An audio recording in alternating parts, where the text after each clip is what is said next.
Hey everyone, if your Chrome extensions are not loading in 2026, like they won't open, show blank screens, or stop responding, don't worry. In this video, I'll show you step by step how to fix Chrome extensions not loading. First, restart your browser inside Google Chrome. This clears temporary glitches that often prevent extensions from loading properly. Next, check your internet connection. Many extensions need an active network to load their features correctly. Now make sure your extensions are enabled. Sometimes they get turned off automatically without you noticing. After that, update Chrome to the latest version.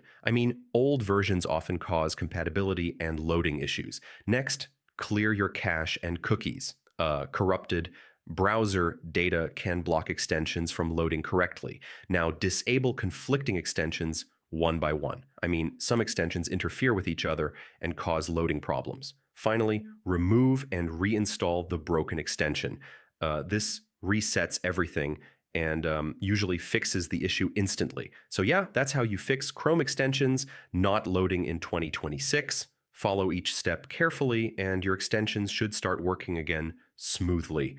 And if this helped, don't forget to check out more browser tutorials for fast and easy fixes.